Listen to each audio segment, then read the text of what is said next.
O programa a seguir foi aprovado e liberado pela censura espiritual para exibição neste horário. Censura livre. Entremos então no momento da palavra, na reunião do cordão. E agora, momento da palavra, na reunião do cordão. Tema de hoje, qual a sua vocação? Primeira carta do apóstolo Paulo aos Coríntios, no capítulo 7, versos de 20 a 24. Cada um fique na vocação em que foi chamado. Cada um deve continuar como era quando aceitou o chamado de Deus. Não fica inventando. Ah não, agora eu estou com Deus, eu tenho que fazer isso, tenho que fazer aquilo. Não, fica na presença dele, deixa ele te instruir. Foste chamado servo, sendo escravo. Se era escravo dos vícios, quando Deus te chamou, estava preso na prostituição, estava com a vida virada do avesso, ponta cabeça, plantando bananeira no inferno. Não te dê cuidado, não se preocupa com isso. E ainda, se tu podes ser livre, aproveita a ocasião e vai-te embora daí. Se tu tá num lugar que tu não tá vivendo o evangelho verdadeiro, aproveita, porque foi para a liberdade que Cristo nos libertou. Aproveita, diz a palavra, Paulo falando aos Coríntios como ele falou com o povo da Galácia. Aleluia, pois o escravo que foi chamado pelo Senhor é agora um homem livre, que pertence ao Senhor. E da mesma maneira também, o que é chamado sendo livre é servo de Cristo. Se você era prisioneiro das drogas, agora você vira prisioneiro do Cristo. Se você era livre, você está sujeito a Cristo também, independente de ser preso ou não, prisioneiro do mundo ou não. Ou seja, assim como era quando Deus o chamou. Irmão, cada um de vocês fiquem diante de Deus no estado em que você foi chamado. Cada qual na vocação para a qual Deus o chamou. Mas afinal, o que é essa vocação da qual Deus quer que nós falemos aqui essa noite? A palavra vocação tem origem no latim, vocare, que significa chamar. Assim, a vocação é voltar-se para a nossa essência, a nossa habilidade natural. Dessa forma, a vocação diz respeito à facilidade que uma pessoa tem de realizar uma tarefa, cumprir uma missão com excelência, visto que já possui um dom para aquela respectiva atividade. E essa habilidade natural pode se manifestar em diferentes áreas da tua vida. No campo familiar, eu não tenho dom, não tenho talento para ser um bom marido. Não quero ser pai. Campo espiritual, não, esse negócio de para ser pastor, isso é só para o pastor Jair, para os pastores que estão aqui. Não, esse negócio aí de vocação sacerdotal não é para mim.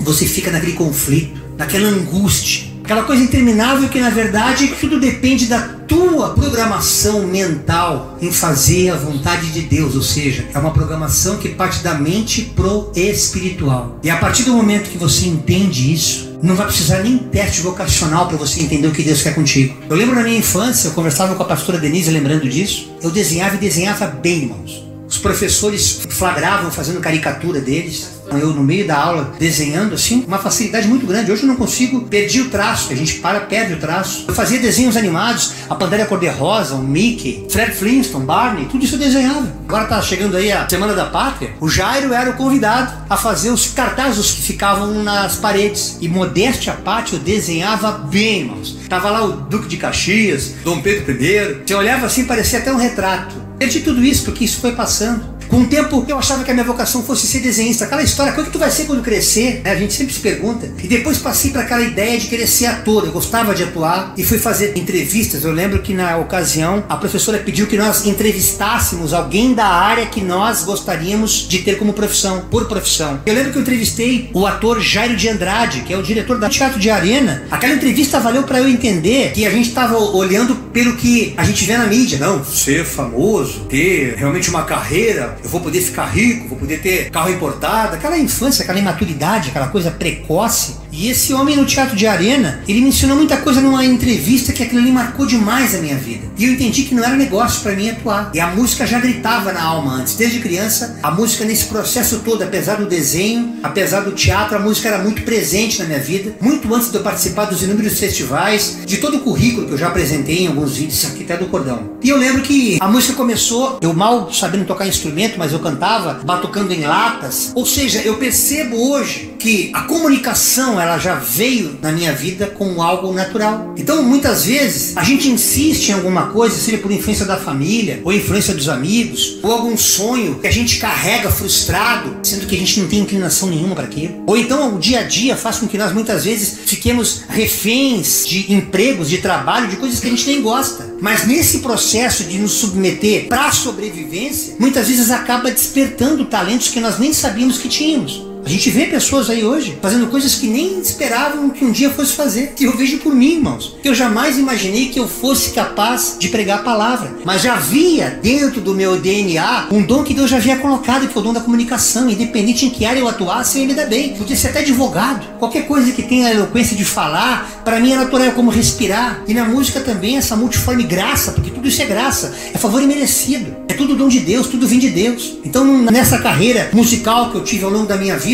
eu tive, obviamente, que estudar um pouco para conhecer o canto, a harmonia, instrumental. Aprendi a compor na prática. Muita gente gravou músicas minhas. E eu vim entender que tudo isso era uma preparação para algo maior. Então, muitas pessoas que são vocacionadas a alguma coisa ao longo da vida, elas pensam que vão morrer fazendo aquilo, quando na verdade aquilo é apenas parte de um processo que vai catapultar para coisas muito maiores, muito mais significativas no decorrer da tua vida, para que através desta vocação, deste talento inerente, intrínseco, dessa paixão profissional que você tem por determinada atividade, ela se estenda a outras coisas. Há pessoas que, obviamente, como o apóstolo Paulo, por exemplo, ele não vivia do evangelho, ele construía tendas, ele não era pesado para ninguém, assim como muitas vezes também eu me submetia a trabalhar até que Deus dissesse assim: agora eu vou te ensinar que é viver pelo meu evangelho e eu te suprirei. E assim tem sido, eu tenho tido a graça de viver pro evangelho, do evangelho e para o evangelho. E isso me motiva muito a continuar, porque eu vejo Deus em tudo isso. E aí, irmãos, eu começo a meditar na palavra e vejo que esse processo vocacional está pautado em uma coisa chamada submissão,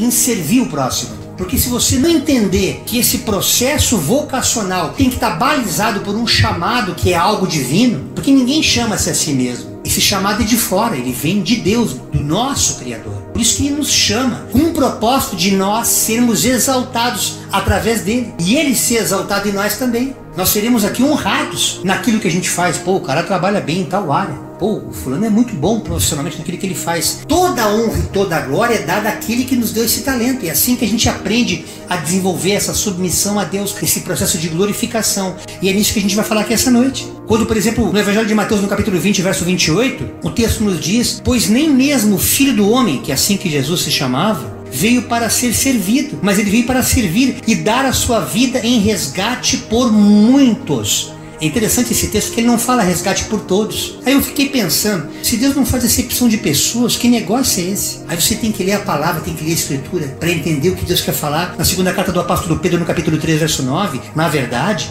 o Senhor não demora em cumprir a sua promessa, como pensam alguns. Pelo contrário, ele é paciente por causa de todos vocês. Não deseja que ninguém seja destruído, porém, todos se arrependam. Infelizmente a maioria não quer se arrepender. A maioria está muito bom, está na zona de conforto. Tá legal assim, pastor, eu quero continuar vivendo assim. Já tenho minha profissão, já tenho minha vocação, já tenho meu curso, eu sou formado em tal coisa, eu sou doutorado, eu sou mestrado, eu sou PhD, eu sou isso, eu sou aquilo, eu. E o eu sou que deveria ser o Senhor da sua vida, ele fica à margem da tua caminhada. E daí a razão porque muitas pessoas estão perdidas, ainda que realizadas profissionalmente, infelizes na sua vida. Porque essa profissão, isso que ela chama de talento ou vocação, não está alinhado com a vontade de Deus para suas vidas, até que ela se rende a Deus e se descobre, e aquilo é aproveitado para glória deste Deus. Muitos, é claro, ficam até muito mais sensíveis naquilo que eles executam, porque o Espírito Santo passa a inspirá-lo através da sua sabedoria. Mas a maioria é por vaidade, infelizmente, e por querer realmente ser alguma coisa através do seu ter. E é por aí que a humanidade se perde. Veja o que o Evangelho de Lucas, no capítulo 22, versos 24 a 28, nos diz. Por vaidade aconteceu isso, irmãos. Os apóstolos tiveram uma forte discussão sobre qual deles deveria ser considerado mais importante. Diz que eles se sentaram lá de Jesus, e aquela briga, aquela rusga, tudo por questão de vaidade. Jesus, só observando, ele parou e disse para eles: os reis deste mundo têm poder sobre o povo, e os governadores são chamados de amigos do povo, mas entre vocês não pode ser assim. Pelo contrário, o mais importante deve ser como o menos importante, e o que manda deve ser como aquele que é mandado. Quem é o mais importante? É o que está sentado à mesa para comer, ou é aquele que está servindo? Você vai no restaurante, cartão de crédito, comida mais cara, garçom, traz aí e tal. Chega a estufar, o pizza chega a se jogar pra trás assim, né? Aí chega o garçom todo humilde, servindo, só quer beber alguma coisa, só quer comer alguma coisa. E Jesus usa como metáfora que o ato de servir é mais importante do que o ato de ser servido. E ele fala claramente, o que manda deve ser como o que é mandado. E o que está sentado à mesa para comer, ou é o que está servindo? Qual deles é mais importante? Claro que é o que está sentado à mesa. É uma coisa óbvia. Ele é o mais importante, ele é o que vai pagar a conta. Mas entre vocês é diferente. Eu sou como aquele que serve. Eu sou aquele garçom. Eu sou como aquele diácono. Apesar de ser o pastor de vocês, eu estou aqui como diácono. Eu vim aqui para servir. Vocês têm estado sempre comigo nos meus sofrimentos. Quando nós entendemos isso, irmãos, tudo se relativiza na nossa vida. As nossas vocações, os nossos dons, os nossos talentos, tudo perde razão de ser, porque tudo passa a ser por Ele, para Ele, todas as coisas. Porque dele, por Ele, para Ele são feitas as coisas. E nós temos essa compreensão a partir do momento que nos rendemos a esse Deus. E Jesus continua. Em Mateus 19, 21, Ele responde, se você quer ser perfeito, vá, venda todos os seus bens e dê o dinheiro aos pobres. Obviamente que ele estava falando com o menino, se achava todo perfeito. Não, eu participo da escola dominical, Jesus, eu fiz teologia, eu congrego, não falta um culto, eu dou meu dízimo e tal. O que está faltando para mim para poder morar no céu? Aí Jesus, sabendo a malandragem dele, obviamente que ele não queria que o menino pelado, sem nada, perder todo o patrimônio. Não, ele estava apenas testando aquele menino para saber o que estava no coração dele. Se eram as riquezas que ele havia acumulado ou se era realmente Jesus o qual ele estava procurando. Ele queria se sentir tranquilo. Não, eu sou materialista, eu só me preocupo com as coisas desse tempo, mas eu posso morar no céu, né, Jesus? E Jesus manda ele vender tudo que ele tem. Aquele rapaz fica em depressão, sai fora, se afasta de Deus. E Jesus mais tarde até fala que dificilmente um rico vai morar no céu, porque é difícil, irmão, o rico se despojou das coisas aqui dessa terra, do conforto que tem aqui, porque ele quer ser servido. Ele não quer servir. E então você terá o tesouro no céu. Quando Jesus fala, se você quer ser perfeito, vai e venda todos os seus bens e dê o dinheiro aos pobres, ajudar o próximo. Então, ajudando o próximo, você terá um tesouro no céu. Depois venha e siga. Quando você abrir mão das tuas coisas, do teu eu, quando você se despojar da tua presunção, da tua prepotência, porque debaixo dessa vocação você tem uma formação, e por você ter essa formação você tem a presunção, e por você ter essa presunção você tornou-se uma pessoa soberba, arrogante, chata, insuportável até diante do espelho. Mas você tem que se aturar até o fim da tua existência, porque agora o tempo passou, você não tem como voltar atrás. Claro que tem. A partir do momento que você se humilha na presença desse Deus e reconhece que só Ele é Senhor, toda essa vocação, todo esse talento, ele passa a adquirir uma nova configuração, uma configuração espiritual. E aí você começa a entender, como por exemplo, o evangelista João no capítulo 13, verso 7, Jesus também falando, agora você não entende o que eu estou fazendo, porém mais tarde você vai entender. Tem muita coisa que Deus faz, irmãos, que a gente reputa por perda, quando na verdade é ganho. A partir do momento que a gente entende que a nossa vocação, que a nossa profissão, qual a gente estudou para se formar, pagou estudos, ou a família, ou nós por esforço pessoal, meu grau de instrução é superior incompleto, um tempo ali eu tive bolsa de estudo pago pelo banco, e é uma ironia, porque na verdade essa bolsa ela veio como um presente da direção geral do Banco Sul Brasileiro. Eu sou um remanescente, eu sou um dinossauro, tá, irmãos? Sul Brasileiro. Que banco é esse? Depois tu procura no Google, não vou te dizer. E ali eu fazia festas, eu era músico. O meu talento, embora não vivendo ainda profissionalmente da música, era naquele momento de churrasco, de final de semana, junto à diretoria daquele banco, a música, a comunicação fez com que nós nos afinizássemos entre patrão e empregado. E eles, sabendo que eu queria ter uma faculdade, simplesmente por querer ter um curso superior, e nada foi em vão, eu sempre costumo dizer que nada na vida é em vão, como o apóstolo Paulo fala, todas as coisas cooperam conjuntamente para o bem daqueles que amam a Deus, tudo contribui, tudo que a gente faz, nada é prejuízo, nada é perda, tudo a gente acumula aprendizado, conhecimento, e a gente vai usar para a vida. Mas naquele momento eu entendi que a minha vocação estava voltada para as artes, especialmente para a música. Eu abri mão da bolsa e eu mesmo procurei a direção geral e eu não estou achando justo. Eu não acho legal isso. Eu nem era cristão, irmão, mas já carregava em mim essa essência da justiça, que é uma coisa que tem que estar na alma da gente. E foi aí que eu comecei a entender a primeira carta do apóstolo Pedro, no capítulo 1, versos 10 e 11, foi a respeito dessa salvação que a gente só entende depois que se converte, que os profetas lá do Antigo Testamento perguntaram e procuraram saber com muito cuidado. Eles profetizaram a respeito da salvação através deste chamado, desta vocação que Deus ia dar para vocês. Então tu começa a entender que a partir do momento que tu tem um chamado, uma vocação, Deus quer estar nesse negócio contigo. E a partir do momento que Deus começa a entrar na tua vida, você começa a relativizar, não que você vai abrir mão de tudo isso, mas você vai estender, você vai expandir esse talento. Veja o que o escritor Hebreus fala no capítulo 3, verso 1. Meus irmãos na fé, Vocês que também foram chamados por Deus, ou seja, essa vocação celestial que nos chama para a salvação eterna, para saber que essa vida aqui é transitória, ela é efêmera. Deus quer que nós olhemos para as coisas eternas. É disso que ele está falando aqui nesse texto. Olhem para Jesus, que Deus enviou para ser o grande sacerdote da fé que professamos. A partir do momento que nós estamos vocacionados a servir a esse Deus, independente da nossa formação, da nossa condição social ou financeira, dos dons, dos talentos, Deus não está preocupado com nada disso. A vocação celestial é o que Deus quer chamar a atenção aqui. Na primeira carta aos Coríntios, no capítulo 1, verso 9, reitera isso. Deus é fiel e chamou vocês para que vivam em união com o seu Filho Jesus Cristo, o nosso Senhor. Que é o que a gente costuma viver aqui no cordão. É o que o salmista fala lá no Salmo 133, verso 1. Como é bom, como é suave a gente viver em união. Não em beliscão, não em confusão, não em empurrão, mas em amor, em união, nessa coinonia. É disso que Deus quer que nós entendamos aqui essa noite, para que essa vocação ela possa ser manifestada de maneira coletiva, não mais como uma coisa individual, apenas para minha satisfação, para minha realização pessoal, mas sempre em prol do outro, porque Jesus nos ensina isso. Eu vim aqui não para ser servido, mas para servir vocês. Paulo, escrevendo aos Gálatas, no capítulo 1, versos 15 e 16, ele também adverte: contudo, ainda antes de eu nascer, Deus me escolheu e me chamou por sua graça para servir. Foi do agrado dele revelar o seu Filho a mim, para que eu o anunciasse aos gentios, aqueles que não eram judeus, tá, irmãos? Quando isso aconteceu, eu não consultei ser humano algum, não fiz nem teste vocacional. É como se Paulo dissesse: eu não precisei saber o que será que eu tenho habilidade, que teste vocacional, aquela entrevista, e através das características existem psicólogos e psicoterapeutas e outros profissionais da área, uma área mais específica, que vão avaliar o que realmente tu tem inclinação emocional, aquilo que realmente manifesta como paixão para tu desenvolver como uma atividade profissional para tua existência. E Paulo não se preocupou. Quando ele entendeu: não, agora realmente eu vou servir esse Cristo, eu não vou pedir satisfação. Como é que tem que fazer, hein? Tem que fazer curso de teologia para servir Jesus? Eu tenho que frequentar a sinagoga?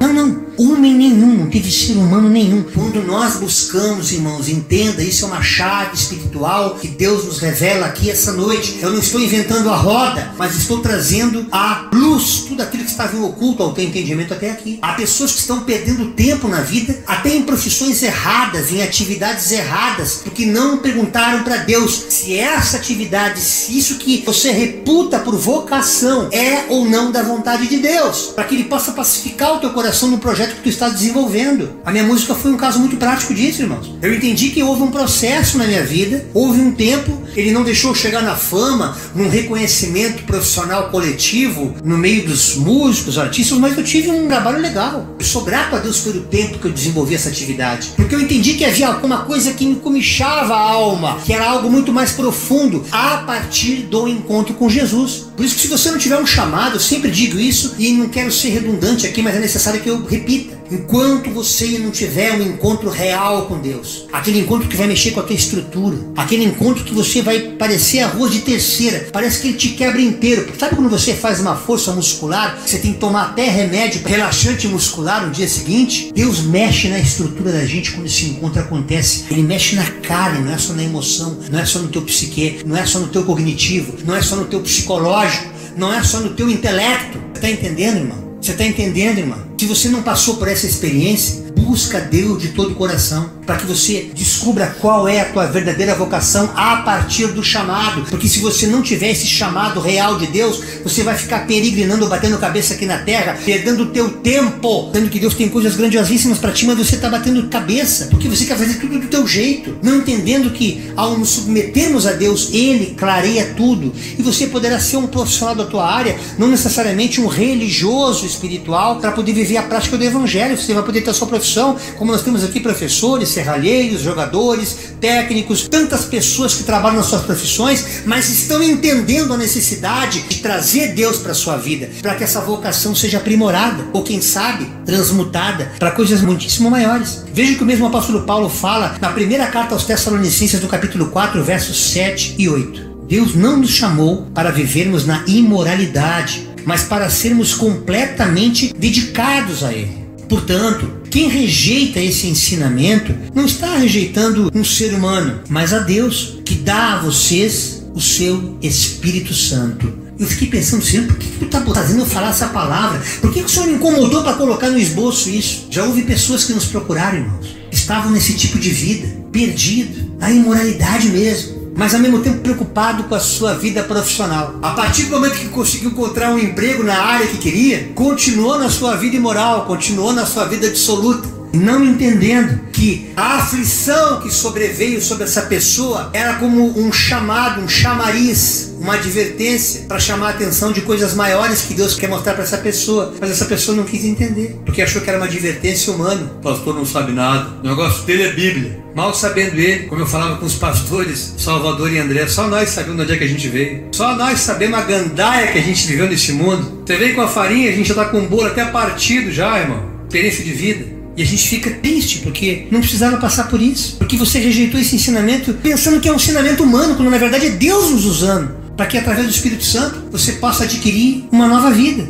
E Apocalipse 19:9, o anjo falando para o João, escreva isso: felizes os que foram convidados para a festa do casamento do Cordeiro. Que negócio de casamento é esse? É ser igreja. Igreja é a noiva do Cordeiro. A igreja, que é o corpo, que é a reunião dos templos do Espírito Santo, eu sou templo, ele habita em mim. Cada irmão que está aqui também tem o Espírito Santo consigo. E nesse habitar de indivíduos, de membros deste corpo chamado igreja, nos tornamos a noiva do Cordeiro. E ele é o noivo. Ele vem buscar a noiva. Essa metáfora maravilhosa, que muitas vezes até no casamento as pessoas não entendem qual é a função do noivo e a noiva. A noiva toda de branca, pura, imaculada, o noivo esperando ela. É assim que será o arrebatamento da noiva. O arrebatamento da igreja. E o anjo disse mais ainda: são essas as verdadeiras palavras de Deus. Não é conversa fiada, não é teologia, não é religião, é verdade espiritual, é boa nova. A vida como igreja, a tua vocação tem que estar pautada a partir do teu chamado. E o teu chamado não é uma atividade, o teu chamado não é uma função, o teu chamado é colocar-se à disposição de Deus para que através do seu Espírito Ele te direcione. Porque eu jamais pensei, irmão, quando eu cheguei como estava e continuei. Fica lá, fiquei 9 anos e meio numa igreja. Faz isso, fazia culto quase 5 anos na minha casa, na outra casa. Eu só obedecia, ação e reação. Manda quem pode, obedece quem tem juízo. Se você aplicar isso para Jesus, acabou teus problemas. Tu vai entender o modus operandi do Evangelho. Senão você vai ter que ir por fé.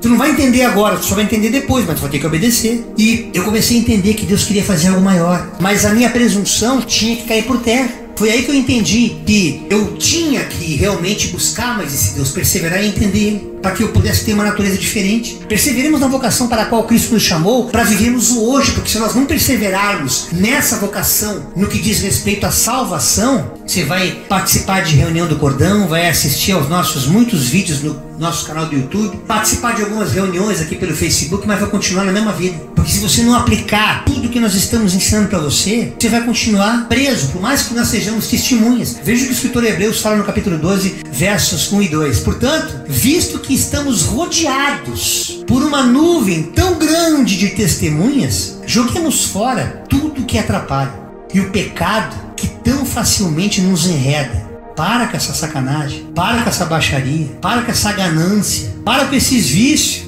para com essa prostituição, para com tudo isso, com essa arrogância, com essa presunção do eu sou, do eu posso, do eu tenho, do eu consigo, eu. E corramos com perseverança a carreira que nos foi traçada, fixando os olhos em Jesus. Você pensa que Deus não tem contado até os fios de cabelo da tua cabeça? Os meus, quando eu tinha cabelo, Ele sabia. Tá bem mais fácil agora até para Ele contar, né? Ele sabe todos os nossos dias. Não brinca com esse Deus. Ele sabe até quando acaba o nosso prazo de validade, quando é que Ele vai nos recolher. Nós não sabemos nada. Ele tem tudo preparado para que através desta vocação celestial nós sejamos instrumentalizados como igreja para que mais almas, mais irmãos e irmãs venham ser arrebatados conosco para morar com Ele na vida eterna, de eternidade em eternidade. Esse é o propósito. Mas tem que fixar os olhos somente em Cristo, o pioneiro e consumador da tua fé. Pela alegria que lhe estava proposta, ele suportou a cruz, desprezando a sua vergonha, e sentou-se à direita do trono de Deus. Tu imagina o próprio Deus se encarnar aqui na terra, ser humilhado,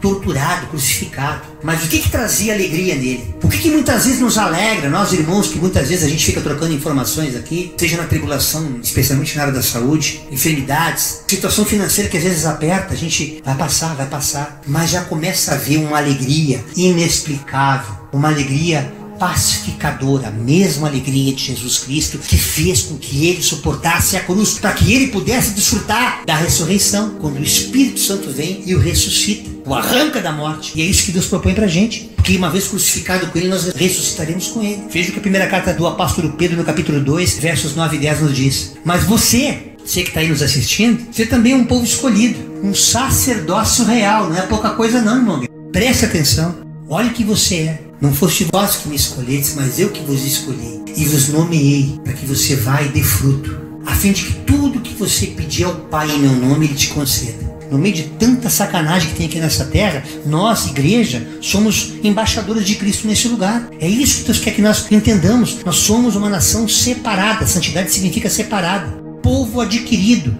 possessão especial de Deus, coisa tremenda isso, para que possa declarar os louvores daquele que o chamou das trevas para a sua maravilhosa luz. Antes, você não era um povo, mas agora você é o povo de Deus. Uma vez, você não recebeu misericórdia, orava e não tinha as orações atendidas, aí corria para um lado e para o outro, ficava que nem macaco pulando em galho, vai na religião tal, vai tomar paz, vai fazer descarrego, vai nas encruzilhadas, vai no cemitério, ele não consegue ter paz, irmão. Mas depois que você se tornou povo de Deus, agora você alcançou a misericórdia. Aleluia! Exaltado seja o nome do Senhor. Que palavra maravilhosa, irmãos. Medite nessa primeira carta de Pedro no capítulo 2. Agora você é povo de Deus, Ele vai ter misericórdia, Ele vai te tirar dessa aflição. Ah, por que Ele permite que eu passe, pastor? Porque é na aflição que nós somos forjados. O ouro para ser purificado. Eu morei em Belém do Pará, fiz show em região de garimpo. Eu só não tive na Serra Pelada, eu tive pepita na minha mão e entendi como é que era no cadinho de barro que era queimado. Quanto mais quente o fogo era, mais purificado ficava o ouro. É assim que Deus nos vê. É por isso que nós passamos por aflições, para que nós suportemos as aflições, preparando o corpo espiritual, que é onde habita o Espírito Santo, esse corpo que é eterno, e nós subjuguemos a nossa carne, para que possamos, depois de passar a provação, nós catapultemos para coisas muito maiores. Aí nós não vamos contar mais testemunho, mas testemunho. Seremos uma nuvem imensa de testemunhas falando desse amor de Deus. E novamente, o escritor aos Hebreus, no capítulo 3, versos 12 e 13. Meus irmãos, cuidado para que nenhum de vocês tenha um coração tão mau e descrente que o leve a se afastar de Deus, se afastar do Deus vivo, do seu chamado, da sua vocação celestial. Olha que tremendo isso. Pelo contrário, enquanto este hoje, ou seja, durante esse tempo que se chama hoje, de que falam as Escrituras Sagradas, se aplicar a nós, animem uns aos outros, a fim de que nenhum de vocês se deixe enganar pelo pecado, nem endureça o seu coração. Olha que texto mais profundo, amados irmãos, nessa carta do escritor aos Hebreus. Dia de hoje, essa escritura, ainda que ela tenha sido escrita há mais de 1000 anos, ela é atual.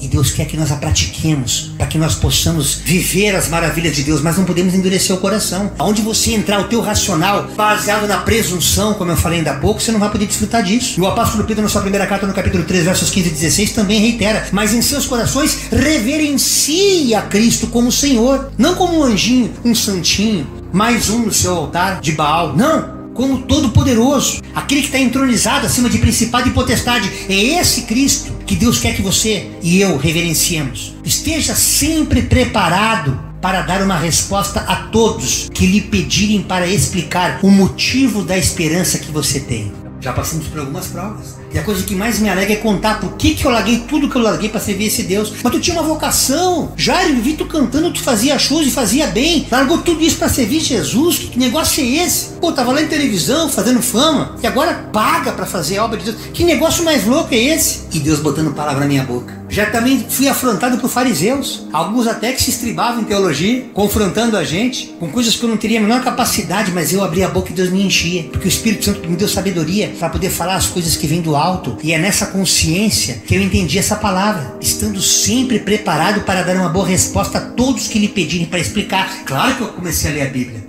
claro que eu comecei a ler a palavra, para poder entender que há coisas que eu preciso buscar conhecimento, mas há coisas que, mesmo tendo conhecimento, é necessário sabedoria para saber como aplicar, para que através deste dom espiritual, pessoas possam ser exortadas, admoestadas e muitas também consoladas, que é o que a gente faz aqui. mas faça isso com gentileza e respeito, mantendo a consciência limpa, para que aqueles que falam maliciosamente contra o seu bom comportamento em Cristo se envergonhem das suas calúnias. Quem está falando mal da gente pelas costas, não me preocupa. Eles já estão atrás, porque estão falando pelas costas, eles não estão na frente. Você está entendendo? Você tem que orar por eles, para que eles também andem. Porque as pessoas que falam por trás já estão subordinadas a essa verdade espiritual. Mas nós temos que ser educados. Temos que entender qual é a razão que nos motiva a permanecer na presença desse Deus, apesar das calúnias. Eles vão se envergonhar de estar caluniando. Ah, mas a irmã bebia, não bebe mais. O irmão fumava, cheirava, prostituía, agora mudou, agora virou crente. Deixa eles. Cada qual vai se envergonhar nas suas calúnias. Está escrito,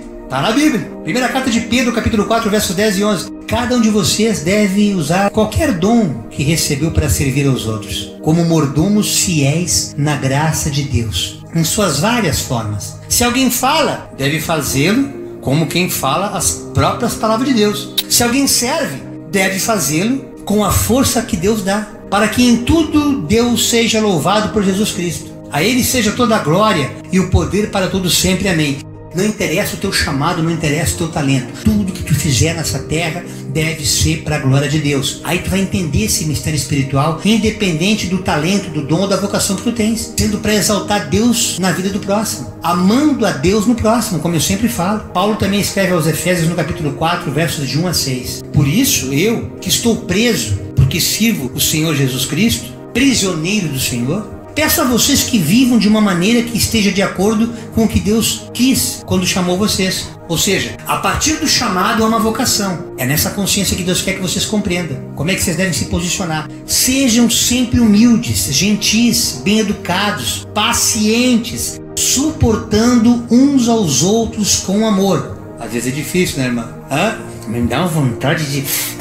Não.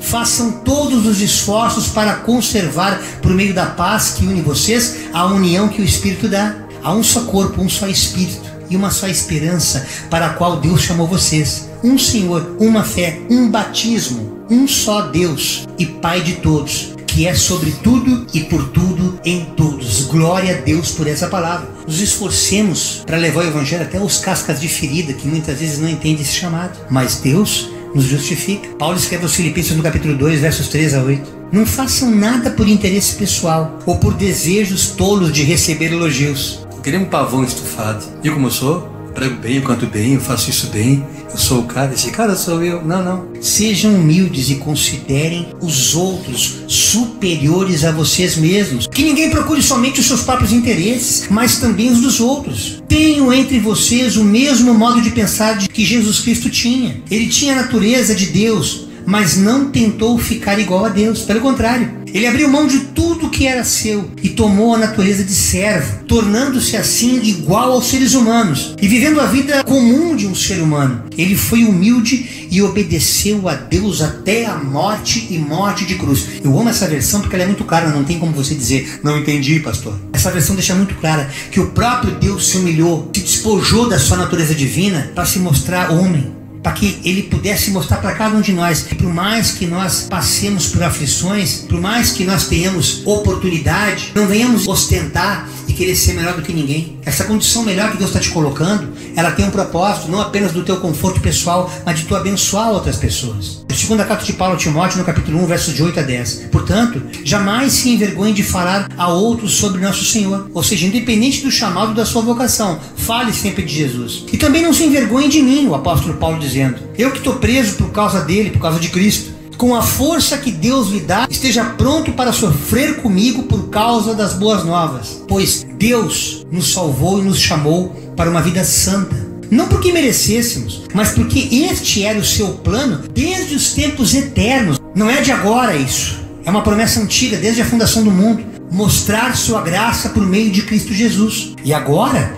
ele tornou tudo isso claro para nós. com a vinda de Jesus Cristo, nosso Salvador, que destruiu o poder da morte e iluminou o caminho para a vida e a imortalidade por meio das boas novas. Essas boas novas nada mais é do que o Evangelho. Essa convicção, essa esperança de uma sequência de vida, que ainda que nós venhamos tombar, e todos nós tombaremos, todos nós morreremos na carne, mas a vida não é limitada a esta carne. É o que Deus quer nos deixar claro aqui essa noite. Essa vocação para a qual nós fomos inclinados, ou seja, usar um pleonasmo, vocacionados, ela tem por propósito, a partir do chamado de Deus, servirmos uns aos outros, como dom, como graça. A verdadeira vocação, portanto, meus irmãos, é aquela em que nela você expressa um amor maior do que você faz ao servir ao próximo, na sua atividade, amando Deus no próximo. E que provavelmente não fosse expressado com essa mesma intensidade em nenhuma outra atividade. Você talvez viesse fazer alguma outra coisa, mas não teria essa paixão que você tem por aquilo que você está fazendo. E sua vida só fará sentido,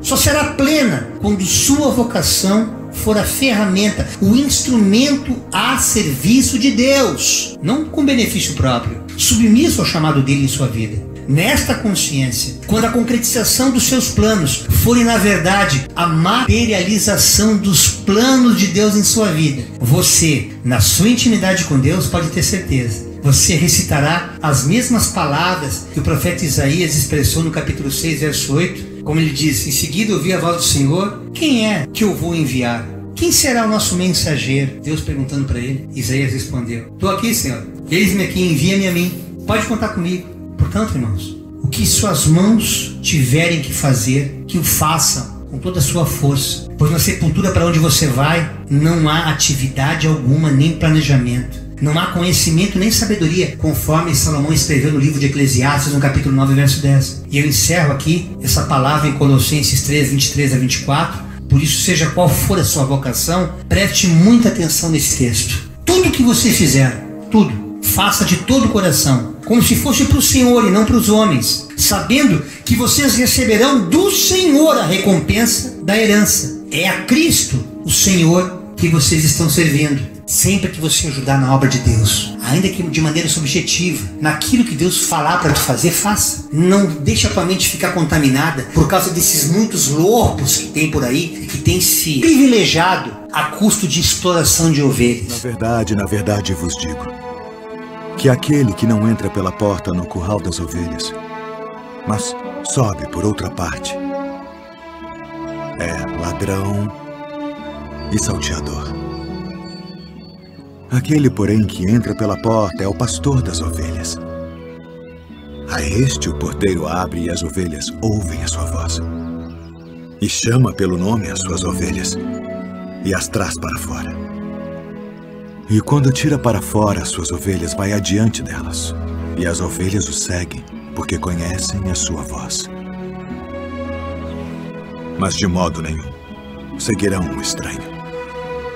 Antes fugirão dele, porque não conhecem a voz dos estranhos. Em verdade vos digo que eu sou a porta das ovelhas. Todos quantos vieram antes de mim são ladrões e salteadores, mas as ovelhas não os ouviram. Eu sou a porta. Se alguém entrar por mim, salvar-se-á. E entrará e sairá e achará pastagens. O ladrão não vem senão a roubar, a matar e a destruir. Eu vim para que tenham vida e a tenham com abundância. Eu sou o bom pastor. O bom pastor dá a sua vida pelas ovelhas. Mas o mercenário e o que não é pastor, de quem não são as ovelhas, vê vir o lobo e deixa as ovelhas e foge. E o lobo as arrebata e dispersa as ovelhas. Ora, o mercenário foge porque é mercenário e não tem cuidado das ovelhas. Eu sou o bom pastor e conheço as minhas ovelhas, e das minhas sou conhecido. Assim como o Pai me conhece a mim, também eu conheço o Pai, e dou a minha vida pelas ovelhas. Ainda tem outras ovelhas que não são deste aprisco. Também me convém agregar estas, e elas ouvirão a minha voz. E haverá um rebanho e um pastor. Porque Ele sabe que a minha vocação, nessa última etapa da minha existência, é servi-lo, adorá-lo, louvá-lo e agradecê-lo. Através da palavra, através do louvor. Por isso a preocupação em fazer com excelência a música que a gente faz, a pregação que eu trago. Não meramente uma pregação, mas um ensinamento, para que você não tenha não somente uma relação emocional com Deus, mas você tenha uma aliança, uma vida espiritual com Ele. Qual é a tua vocação? É fazer a tua vontade ou fazer a vontade de Deus na tua vida? Encontre resposta através da oração, que Deus vai falar ao teu coração. Esta é a mensagem santa, vocacionada pelo próprio Deus, colocada no meu coração para esse dia 30 de agosto do ano de 2023, na reunião do Cordão.